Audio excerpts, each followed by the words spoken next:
eu fui diagnosticado com ADD, com a disorder, com a disfunção cerebral.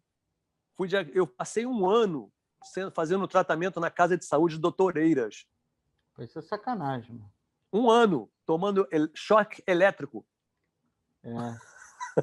Quem tomou isso aí também foi o Paulo Coelho. Eu li a biografia dele lá e tomava choque lá, meu. Paulo Coelho, conheci. O escritor? Sim, conheci ele. Conheci lá em São Paulo, quando ele lançou o primeiro livro dele, da borboleta. Alguma coisa borboleta. Não, Caminhos da Borboleta. Caminho de Compostela. Era alguma coisa de borboleta, se eu não me engano. Alquimista. Eu acho que foi antes disso. Antes, tá bom. Ninguém conhecia quem ele era. Eu fui para São Paulo com um amigo que treinava jiu-jitsu. Bacana. E ele me levou até um amigo meu que está lançando um livro aí. Esse cara é esperto, inteligente. Ele era amigo do Raul Seixas. Me lembro que ele me falou sobre isso. Aí eu fui lá, o Paulo Coelho, passei a noite inteira com o Paulo Coelho conversando. Bom de papo, gente boa, tranquilo, bem assim, bem diferente, sabe? Mas aí estava onde mesmo? Estava na escola. Na escola na escola eu fui o terror, era horrível, eu não conseguia parar. E eu ouvia pelas paredes, pelos quartos, pelas portas, os empregados falando: pô, o Pedro é maluco, pô, o Pedro só faz merda, Pedro só faz isso, Pedro só faz besteira, falando essas coisas. E eu falei, eu devo ser maluco. Eu acabei acreditando que eu era maluco. Eu tive... Foi tanta gente falando comigo assim, e eu realmente eu era um garoto bem agitado, e eu acabei acreditando que eu era maluco. E a minha mãe, coitada, tentou de tudo. Eu tomava remédio, e aí eu ia para o psiquiatra, eu ia para psicólogo, aí o cara me dava remédio, eu tomava aqueles remédios, eu ficava assim meio devagar, eu fingia que tomava e não tomava mais. Aí uma vez eu fui a um médico lá na cidade, lá na Nilo Peçanha, um médico famoso aí, que eu nem me lembro o nome, mas ele deu uns remédios para eu tomar, né? Aí eu peguei o remédio, joguei pela janela. Aí o médico olhou para minha mãe e só balançava a cabeça assim. Em resumo, eu era completamente agitado e não conseguia me controlar. Quando eu fui para o jiu-jitsu, eu fui lá também. Eu era agitado pra caramba. Eu fiz cada doideira de doideira mesmo. Eu não era flor que você cheirava, não. Eu era bem agitado mesmo.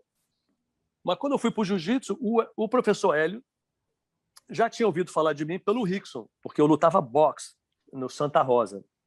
E eu sempre brincava com o Rickson. Vem aí, Rickson, chega aí, meu irmão. Vamos fazer uma brincadeira. Vem aí. Sempre brincava com ele. O Rickson só ria, brincava. O Rickson nunca teve essa história. Ele foi um cara... O Rickson é um cara muito tranquilo, sabe? Sim. Apesar de ter ter essa fama toda, o Rickson é um cara da paz, tranquilo, gente boa. O cara tira a camisa para você, ele dá comida para você. Ele é um cara super... assim, as pessoas que não conhecem o Rickson assim, pessoalmente, ele é um cara super tranquilo, na dele, um ser humano honesto, justo, excelente caráter. E brincava comigo na rua, brincava, mas nunca me deu dura, nunca me pegou nada. E eu era aquele jeitinho de... Eu gostava das meninas, eu estava sempre do lado das meninas, estava sempre com a namoradinha para cá e trazia a turma comigo, né? Eu já tinha meu carro e o Rickson era um deles que estava sempre junto. A gente estava sempre fazendo besteira junto lá. Tinha uma história de uma corrida de carro aí que eu não posso nem contar isso aí, mas o Rickson, uns 2 anos atrás, me lembrou: pô, eu estava lá, Pedrinho, tu não se lembra, não? Eu tinha esquecido. Tem história que hoje em dia pega mal. Essa geração pega mal. Não aguenta. É verdade. Mas com o professor Hélio, foi que o Hélio e a minha mãe, eles se conheceram porque eram vizinhos. Aí, quando eu comecei a fazer jiu-jitsu, a minha mãe foi querer saber o que era esse negócio de jiu-jitsu, né? O Pedro já é nervoso, agitado, vai fazer jiu-jitsu, vai ficar pior ainda. E o Hélio teve uma conversa com a minha mãe e falou assim: Miriam, você está me dizendo que o Pedro é maluco, que o Pedro faz isso, que o Pedro faz aquilo? Eu quero te fazer uma pergunta, Miriam. Se eu der uma nota de $100 na mão do Pedro, ele come ou ele bota no bolso? Aí a minha mãe, meio assim, sem graça: não, Pedro, é claro que ele vai botar no bolso. Falei: Miriam, eu dou um jeito nele. Se ele botar no bolso, eu dou jeito nele. Se ele comer, não tem jeito. Maluco aí não é, né? Maluco não é. Maluco, ele tá fingindo. Em resumo, o Hélio sentiu que eu não era esse doido. Teve um dia que eu estava treinando com o professor Hélio. Eu treinei muito com o professor Hélio. Eu tive aula com o professor Hélio de 15 anos até 32 anos. Eu tive aula diariamente com ele. E eu fui aluno dele, aluno direto dele. Me deu muita aula, treinei muito com ele. Toda vez que ele ia mostrar posições, ele sempre me chamava, eu era um bom parceiro, porque eu era calmo, eu era magrinho, eu era tranquilo, e eu dava a energia suficiente para o professor fazer as posições. Então, ele sempre fazia as posições em cima de mim, comigo. Aí teve um dia que a gente estava treinando, ele estava na minha guarda, aí ele passou minha guarda, atravessou, eu estava tentando escapar e ele montou. Aí ele montado, botou a mão no meu pescoço. E eu tentei sair de cotovelo, não consegui, tentei dar um upa para cá, não consegui, tentei um upa para lá, não consegui. Comecei a fazer upa, depois sair de cotovelo, comecei a fazer e não arrumava nada com coroa. E para valer? O velhinho, para valer, treino para valer. Ele estava com 60 anos. Loucura, né? Ele estava com 60 anos. Me dava dura legal. Ele te pegava, uma mão macia, uma mão pesada. Nossa Senhora! Ele pegava, aquela mão entrava no pescoço, você nem sentia mesmo. Quando pegava a segunda mão, tua língua saía por um palmo, na hora. E a precisão do professor Hélio era impressionante. Pegava braço, pegava pescoço, pegava pé. Ele era danado. O professor Hélio não era treino duro de pegar mesmo. E não saía da montada de jeito nenhum? Não se conseguia sair da montada de jeito nenhum. Aí que aconteceu que, quando ele estava na montada, ele com uma mão no meu pescoço, e eu me desesperado para tentar sair de baixo, aí ele chegou para mim e falou assim: Pedrinho, tu é maluco, é? Tá pensando que tu é maluco? Aí eu olhei para a cara dele, olhei assim, olho no olho. Aí, tu engana teus pais. A mim tu não engana, não.